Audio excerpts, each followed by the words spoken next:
Good morning students. आज मैं आपको भाववाच्य बताने वाली हूँ। मैंने इससे पहले आपको कर्ता बताया और कर्म बताया, ठीक है। कर्ता की पहचान बता दी, कर्म की पहचान बता दी। अब हम भाव में आते हैं। भाव का मतलब होता है फीलिंग, यानी कि जिस चीज को हम महसूस कर सकते हैं, जिसे हम छू नहीं सकते, वह है भाव। जहां क्रियापद पर कर्ता या कर्म के लिंग व वचन का कोई प्रभाव नहीं पड़ता, यानी भाव को इंपॉर्टेंस दी जाती है। फिर से देखिए, जहां क्रियापद पर, जो क्रिया है उस पर कर्ता या कर्म के लिंग व वचन का कोई प्रभाव नहीं पड़ेगा। कर्ता या कर्म के लिंग व वचन का जहां कोई प्रभाव नहीं पड़ता, वहां पर होता है भाववाच्य। केवल फीलिंग होती है, केवल महसूस करते हैं, सो कहते हैं भाववाच्य। भाववाच्य में ज्यादातर क्या होता है? क्रिया आकर्मक होती है, ठीक है। भाव की प्रधानता होती है, असमर्थता या नकारात्मकता होती है, निगेटिविटी। नहीं, मोस्टली नहीं शब्द का प्रयोग होता है। कार्य करने में असमर्थ होना, जैसे मैं पढ़ा नहीं सकती, तो हो सकता है मेरे सिर में दर्द हो सकता है मेरी तबीयत खराब हो, मेरे से पढ़ाया नहीं जाता, मेरे से पढ़ाया नहीं जाता, इसमें से या द्वारा लगता है, ठीक है। भाववाच्य की पहचान क्या है? कर्ता के साथ से या द्वारा लगता है, ठीक है। क्रिया आकर्मक होती है और क्रिया सदा एक वचन पुल्लिंग में ही होती है। क्रिया सदैव एक वचन और पुल्लिंग में ही होगी, स्त्रीलिंग में नहीं होती है भाववाच्य में, ठीक है। देखिए, कर्तवाच्य में दोनों क्रियाएं हो सकती है, अकर्मक भी और सकर्मक भी।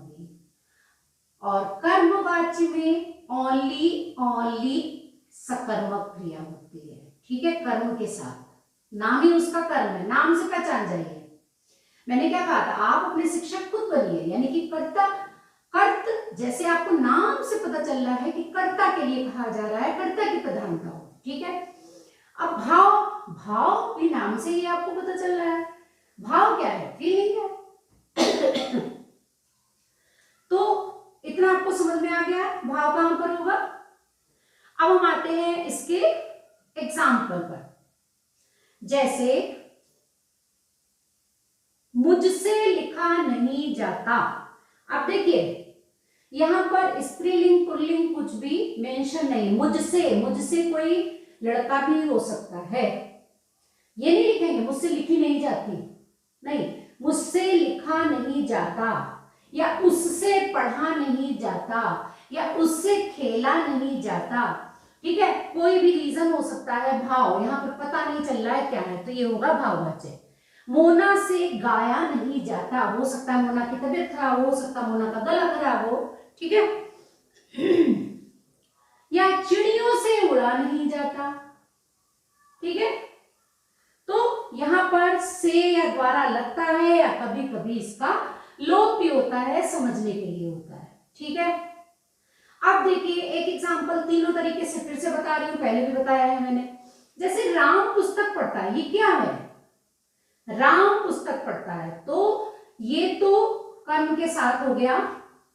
और राम पुस्तक पढ़ता है, राम यहां पर मुख्य है, यानी कि राम करता है, राम के द्वारा काम हो रहा है, राम मुख्य है, तो ये क्या होगा?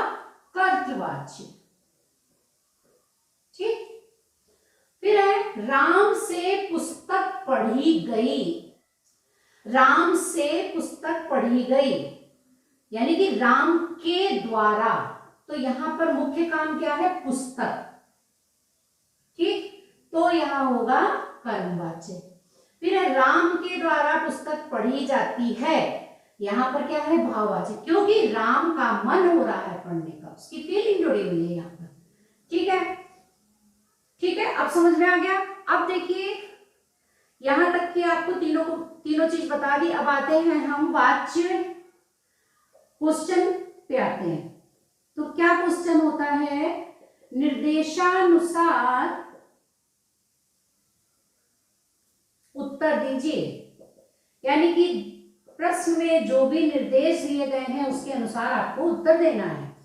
क्या है, रवि ने बच्चों को पढ़ाया। ठीक है, तो एक चीज और समझो, जब कर्तवाच्य में हमेशा चिन्ह ने का होगा या उसका लोप होगा, क्योंकि उसका मतलब ही है कर्ता, कर्ता कारण। ठीक है, पर्सन के लिए। तो रवि ने यहां पर आ गया क्योंकि ये पर्सन है। रवि ने बच्चों को पढ़ाया, तो क्या हो जाएगा, ये हो जाएगा कर्तवाच्य। अगर हम क्वेश्चन आता है कि कौन सा है, तो आप क्या बताओगे, कर्तवाच्य।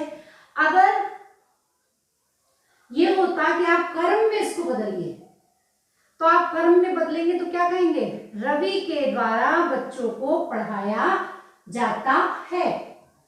फिर आता है, मां से विदा लेते समय बेटी नहीं रोई।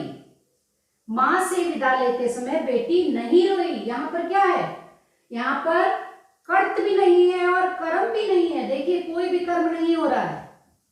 ठीक है, हमेशा क्रिया अकर्मक रहेगी, किसमें, भाव में। तो ये क्या होगा, भाव, क्योंकि उसका रोने का मन नहीं कर रहा था। ठीक है, ये होगा कर्त। मां, फिर है मां द्वारा आरती की गई। मां द्वारा आरती की गई, तो यहां पर आरती क्या है, कर्म है। तो यहां पर क्या होगा, कर्मवाच्य। किसके द्वारा हुई, मां के द्वारा हुई। पहचानो फिर कभी देखा जाएगा। अब तुमको पहचानना है क्या है, कौन सा वाक्य है। फिर कभी देखा जाएगा। ठीक है, फिर कभी देखा जाएगा, तो क्या होगा, यहां भाव होगा। ऐसे भी आ सकता है, निर्देश कुछ भी हो सकते हैं, बदलने को भी हो सकता है, पहचानने के लिए भी हो सकता है। ये हो सकता है कर्म का एक उदाहरण दो, तो कर्म का उदाहरण, कर्म के उदाहरण में के द्वारा लगता है, थ्रो यानी कि किसी चीज के द्वारा।